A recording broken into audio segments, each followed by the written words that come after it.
শেখ হাসিনার নির্দেশ complete shutdown. Sheikh হাসিনার মামলার রায় ঘিরে আজ ও আগামীকাল শাটডাউন কর্মসূচি ঘোষণা দিয়েছে কার্যক্রম নিষিদ্ধ হওয়া আওয়ামী লীগ। এ নিয়ে অনলাইনে প্রচারণাও চালাচ্ছে কার্যক্রম নিষিদ্ধ হওয়া দলটির নেতাকর্মীরা।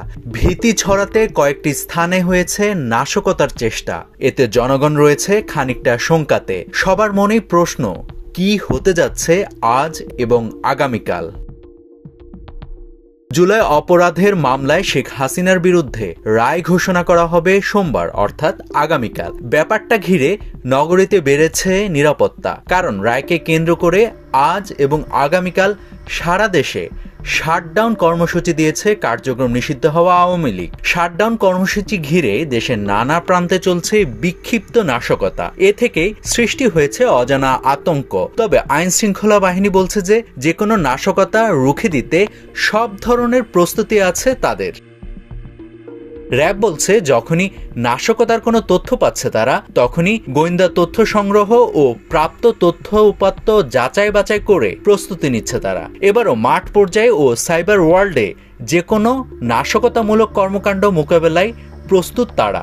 এ বিষয়ে র্যাবের আইন ও গণমাধ্যম শাখার পরিচালক উইং কমান্ডার ইন্তেখাব চৌধুরী এক গণমাধ্যমকে বলেন যে উড়ে আসা খবরগুলো আসছে সেগুলোকে আমরা যাচাই বাছাই করছি এবং আমাদের অনলাইন মিডিয়া মনিটরিং এবং সাইবার মনিটরিং চলছে। পাশাপাশি আমাদের মাঠ পর্যায়ে যে বিস্তৃতি ছিল সেটাও এবার থাকবে।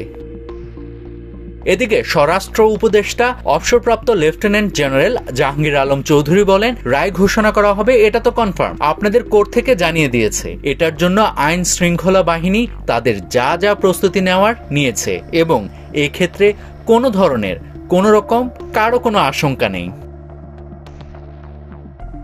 গেল 13ই নভেম্বর লকডাউন কর্মসূচি দিয়ে রাজধানীতে কার্যক্রম নিষিদ্ধ দলটি লাপাত্তাই ছিল বলা যায়। তবে লাঠি সোটা হাতে অন্যান্য রাজনৈতিক দলের অবস্থান নেয়াকে ডিএমপি কিভাবে দেখছে, এ ব্যাপারে ডিএমপির গণমাধ্যম বিভাগের উপকমিশনার তালেবুর রহমান বলেন, পুলিশের কাজটা পুলিশই করবে।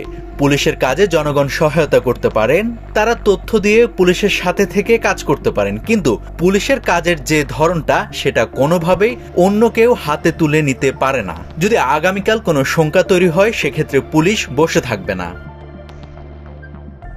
রায়কে কেন্দ্র করে হাইকোর্ট সংলগ্ন ট্রাইব্যুনাল এলাকাসহ গুরুত্বপূর্ণ স্থাপনায় থাকবে অতিরিক্ত আইন শৃঙ্খলা বাহিনীর সদস্যরা। নাভিদ হাসান, সোনালী নিউজ।